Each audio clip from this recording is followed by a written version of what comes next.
ꯉꯥꯡꯕꯗ ꯌꯥꯝꯅ ꯂꯨꯈ꯭ꯔꯕ ꯋꯥꯅꯤꯅꯦ ꯃꯔꯝꯗꯤ ꯈꯨꯟ ꯉꯥꯛꯄ ꯑꯃ ꯇꯧꯕ ꯉꯥꯛꯇ꯭ꯔꯦ ꯍꯥꯏꯗꯤ ꯂꯥꯟ ꯊꯣꯛꯅꯔꯤꯕꯅꯤꯅꯀꯣ ꯍꯧꯖꯤꯛꯀꯤ ꯃꯁꯤꯒꯤ ꯄꯣꯠꯁꯤ ꯑꯩꯈꯣꯏ ꯃꯃꯥꯡꯗ ꯌꯨꯅꯤꯌꯟ ꯍꯣꯝ ꯃꯤꯅꯤꯁꯇꯔꯅ ꯀꯥꯡꯂꯨꯞꯀꯤ ꯏꯔꯥꯡꯅꯤꯁꯨ ꯍꯥꯏꯈ꯭ꯔꯕꯅꯤꯅꯀꯣ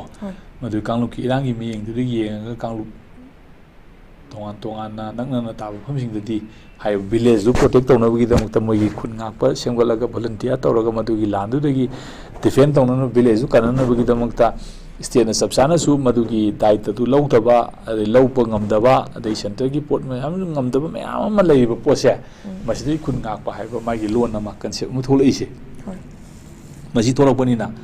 ꯃꯁꯤ ꯍꯦꯛꯇ ꯃꯨꯊꯠꯂꯣ ꯍꯦꯛꯇ ꯑꯦꯠꯋꯥꯟꯁꯇ ꯂꯣꯏꯁꯤꯜꯂꯣ ꯍꯥꯏꯕꯁꯨ ꯌꯥꯗꯕ ꯑꯗꯨꯒ ꯈꯨꯟ ꯉꯥꯛꯏꯕꯁꯤꯡ ꯑꯗꯨꯒꯤ ꯈꯨꯟ ꯉꯥꯛꯄꯒꯤ ꯃꯤꯡꯗ ꯃꯣꯏꯅ ꯀꯔꯤ ꯇꯧꯔꯤꯒꯦ ꯍꯥꯏꯕꯁꯨ ꯃꯣꯅꯤꯇꯔ ꯇꯧꯗ ꯌꯥꯗꯕ ꯄꯣꯠ ꯑꯃꯅꯦꯕ ꯂꯥꯛꯏꯁꯤ ꯑꯁꯦꯡꯕ ꯑꯦꯀꯥꯗꯃꯤꯛ ꯄꯣꯏꯟ ꯑꯣꯐ ꯚ꯭ꯌꯨꯗꯒꯤ ꯍꯥꯏꯔꯒꯗꯤꯀꯣ ꯑꯗꯨꯅ ꯍꯥꯏꯔꯤꯕꯁꯤꯡ ꯑꯗꯨꯅ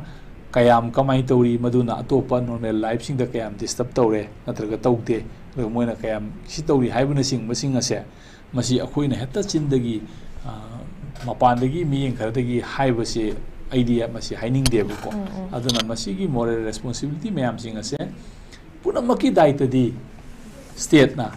ꯃꯥꯒꯤ ꯃꯊꯧ ꯇꯧꯕ ꯉꯝꯗꯕꯗꯒꯤꯅꯦꯕꯀꯣ ꯁ꯭ꯇꯦꯠꯅ ꯃꯊꯧ ꯇꯧꯕ ꯉꯝꯗ꯭ꯔꯒꯗꯤ ꯁ꯭ꯇꯦꯠꯅ ꯂꯩꯔꯤꯕ ꯄꯣꯠꯁꯤꯡ ꯑꯁꯦ ꯁ꯭ꯇꯦꯠꯀꯤ ꯃꯊꯧ ꯅꯤꯡꯊꯤꯖꯅ ꯇꯧꯕ ꯉꯝꯗꯕꯗꯒꯤ ꯄꯨꯝꯅꯃꯛ ꯊꯣꯛꯂꯛꯄꯅꯤ ꯑꯗꯨꯅ ꯃꯁꯤꯒꯤ ꯗꯥꯏꯇ ꯄꯨꯝꯅꯃꯛꯁꯦ ꯁ꯭ꯇꯦꯠꯅ ꯂꯧꯒꯗꯕꯅꯤ ꯑꯗꯨꯒ ꯁ꯭ꯇꯦꯠꯅ ꯗꯥꯏꯇ ꯂꯧꯒꯗꯕꯅꯤ ꯍꯥꯏꯔꯒ ꯁ꯭ꯇꯦꯠꯀꯤ ꯁꯦꯝꯃꯤꯕ ꯂꯩꯉꯥꯛ ꯑꯁꯦ ꯃꯁꯤꯗꯤ ꯄ꯭ꯔꯖꯥꯒꯤ ꯈꯨꯠꯇ ꯂꯩꯕꯅꯦꯕꯀꯣ ꯑꯗꯨ प्रजासिंदुना करम लेंगाक अमा हुजिकिस नदब लेंगाक अमा सिलकदोइबा सिलओइदोइबरा लाकदोइबा मिखल अमा पाक्थोक मतमदा सुम तौग्रे सि तौग्रे हाइबना सिंगबसे मदु अखोइना मागी मतमदुदा येंगबा ताबनेबको हाइदि तौरिबा थबक स्टेट लोखलिबा थबक सिंग असे हाइरिबा हुजिक स्टेट चलाइरिबा लेंगाक असिदैदा अदुम कंटिन्यू तौबगी फिबमदा मागी कनोसिना प्रजासिना मेंडेट पिगि तारगदी मुना तौइबा पोसिदि अदुम चुम्मी है अदुम लौब ताबनेबको मेजोरिटी पीपल ने एक्सेप्ट तौरियना अदि मतंगी पेंदबा लेबदुना अमनिदुनाको अदुगा करिगुम मदुदा लेंगाक्सी सिंदोखिबा नत्रगा लंथोखिबा नत्रगा फुक्तोखिबा तारगदी लेंगाक पालिबा कांगुसिंग असि अनौबा सिलकपा तारगदी मदुदैदा स्टेट प्रजाना नखोइगी लेरिबा थोंदु मयामसिंग असि पेंद्रे हाइबा पोतुनेबा अखोइना उगदौरिसेको अदुगुम्बा पोट मयामसिंगदो अदुमाइना अदुम लैबा अदुना हुजिकी पोसिदि अखोइना मसि चिंदगी हेता सुमाइ तौरगा सिनियाना हाइबसे यादबा पोट अमा लै मरमदि रेस्पोंसिबिलिटी सि लोइ लेनरिएबा स्टेट किसु रेस्पोंसिबिलिटी लेरि खुनगा पुसु रेस्पोंसिबिलिटी लेरिएबको लेरिबा पोसिदा करिनो अखोइगी मकोक लोसनरगा ममै थिंगनरिसिना करिनो दु खंगदबै वानेबो लोइमक्ति लेनरिएबा दाइतदि लोइमक लौनबा गाक्तनेबा अखोइना खुनगापुसिंसि एडेंडमदा ताइ लेरनु हाइबसु यादेबा अदिगी लेरगना करि तौरिगे अदुना मखोइना पब्लिककी कनोदा अखोइगी पीस एंड नॉर्मल सिदा कयाम डिस्टर्ब तौरिगे हाइबना सिंग पोसिसु अमु येंगदबा यारक्तेबा अदु मेंटेन तौबा हाइबसु स्टेटकी मथौ ओइदोरिनेबा मुको अदुना लेरिबा पोट मयाम मक्से अखोइगी कन्फ्लिक्ट सिचुएशन अमदा वार टाइम सिचुएशन अमदा थोलबनिना मसे इनएक्सप्लेनेबल ओएबको हेतमक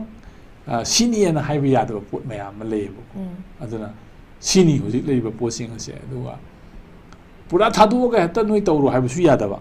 अदि तौदबसु यादबा पोट अमनेबा हुजिक लाइबा फिबम असे अदुना सागी फिबमसे अखोइना सिदनी हाइबा मागी मियेंग अमदा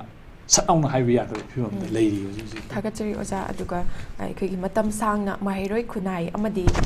लेबाक मियामगिदमक लागिबा माहिरोइ लुक डेमोक्रेटिक स्टूडेंट एलायंस की मपोक कुमोन पांथोकपगी थौरम अमदा खुनाइ अखोइगी देसामगी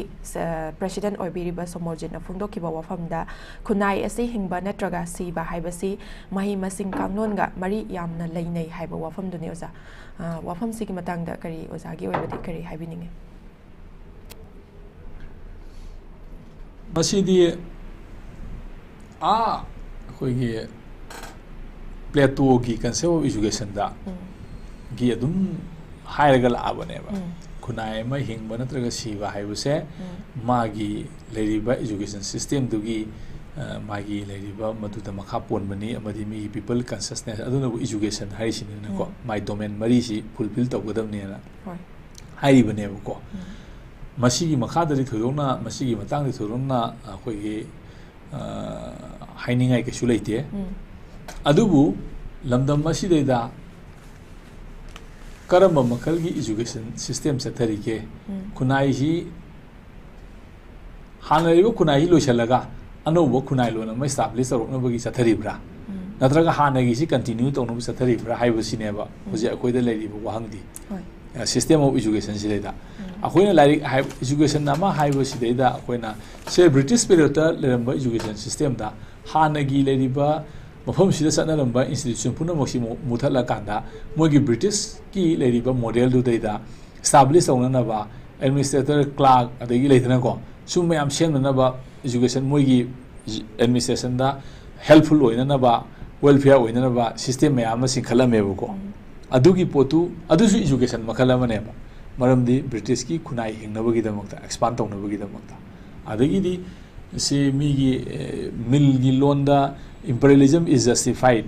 for the extension of education and democracy to all the oriental peoples harinebko ai mi gi oriental gi system na leiba portu education makhala maneba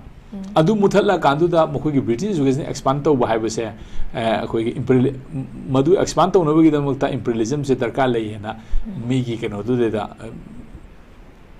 like on liberty को मागी like तुदबो explain तब यावरी बनेबको ख्वाइदगी फाव British की मागी मी खुदिमकी individual freedom की मतंग इबा